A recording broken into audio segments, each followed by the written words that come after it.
Good day, ladies and gents, and welcome to Exile Gaming. This is Exile. Glad you could join me today. Please excuse this, obviously, first ever video. I am live recording this just because it's going to make things a tiny little bit easier than narrating over a pretty basic video. Today I'm just going to go through a few of the basic settings that you tend to find on War Thunder. This P40. I do love that camo. Anyway, back to the subject. So, welcome to the hangar. Obviously, this is going to relate a lot to the aircraft more than anything else.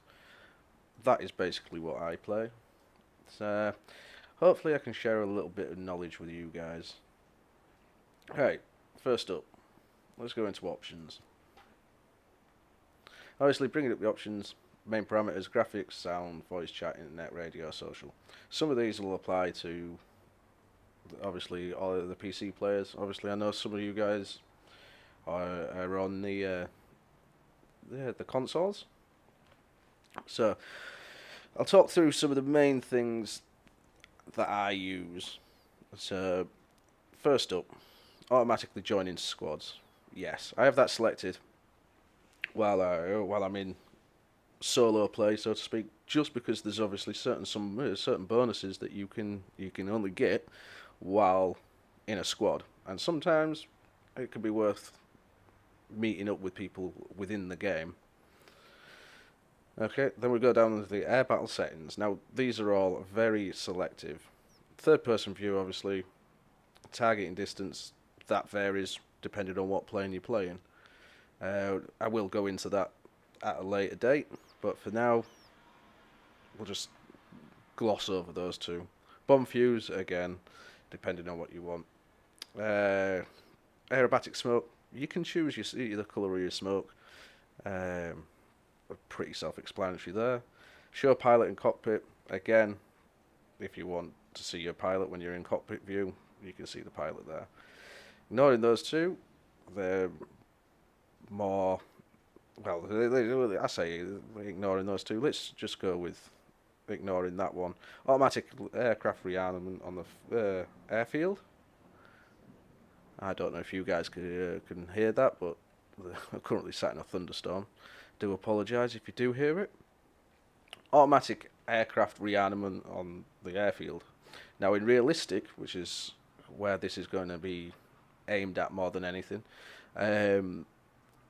you obviously return to your airbase, land.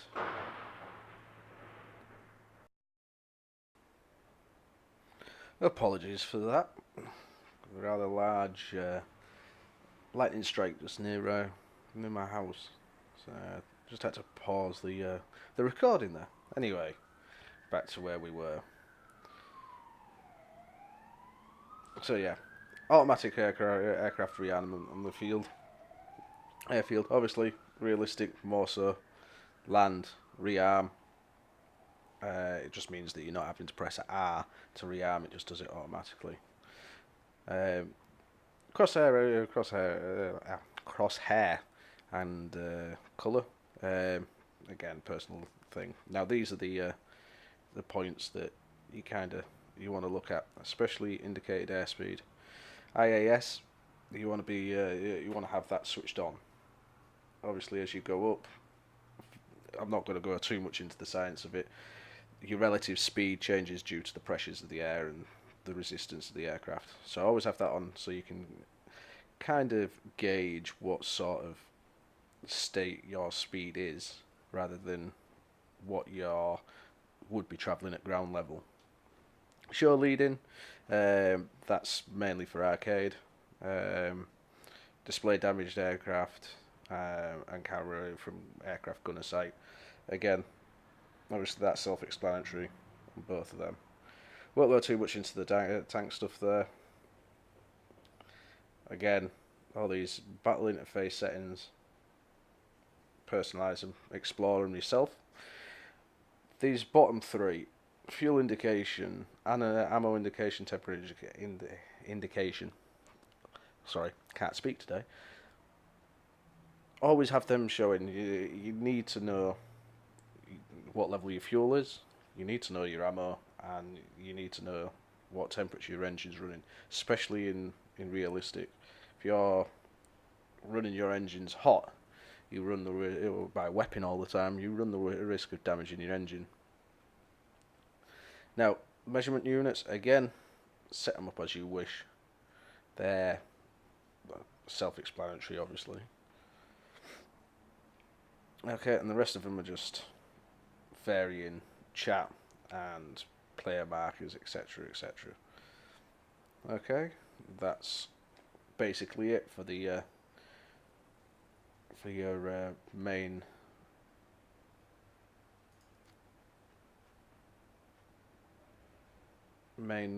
options.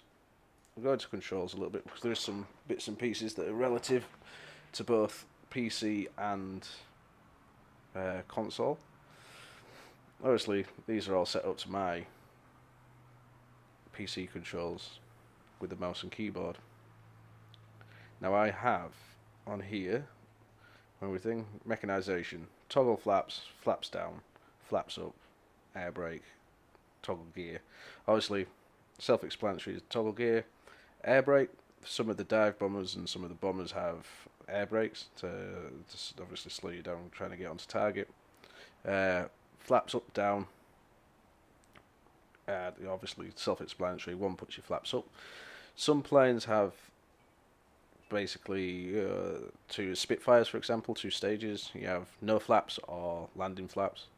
Other planes, take the P-51s as an example, have 3 stages. So you have combat flaps, you have landing flaps, and you have takeoff flaps. They just cycle between between the 3 different settings. Toggle flaps. Now toggle flaps will toggle between raised flaps and combat flaps only. Now what I have it set up as is flaps down is on one key on my mouse, and then toggle flaps is on another key. Now I can basically just completely bring the flaps in by one click rather than toggling back through using flaps up. Again, that's personal preference though. Camera controls, they'll be different on console, but you just go in here and bind them to whatever you need. Acrobatic smoke, obviously, if you want to look pretty, just key in a specific key there. Open cockpit, some have cockpits that open. Again, bind a key to it if you wish. Cockpit lighting. On a night battle, your cockpit lights up. That is more a simulator battle thing. You can see a little bit better with your lights off. Now this is the bit that I wanted to get into on this little piece. So your instructor. Now when you first boot the game up, you've got it installed. Instructor will be on. Now instructor can interfere quite a bit with the way that your aeroplane handles and it works. So you've got auto restricts control of the aeroplane near the ground. That is definitely an issue. You always want to have full control. You want a minimal amount of interference from the instructor. So having it interfere with the way your plane is moving when it's close to the ground, it can obviously cause problems. Auto control of landing gear. Well, personally, I like to be able to put my landing gear down at a point that I really want. Auto control of flaps. Again, you don't want your plane to be pulling up flaps when you know that you're going to be needing to use them. I'll go into a bit more about flap management and things like that on a different video. For now, it's just this, but so I'll just quickly go over it. So yeah, you want the ability to control the flaps yourself. You don't want the instructor going into it and taking your flaps off when you want to keep them on for whatever reason. Auto control of engine. Again, you don't want the computer or console telling you when you want 50% throttle. Most of the time, you want to have that ability to control when you're going to increase throttle and decrease throttle without the instructor thinking, oh wait a second, he's cut throttle here, he's going to free fall to the ground, I'm going to bang full throttle on here, and you end up basically powering yourself into the ground. Okay, aiming, again, you need to experiment a little bit with that. I have experimented with the gamepad on occasion. I don't use it as much because my mouse and keyboard suits me due to personal reasons. Okay, and that's pretty much the main points.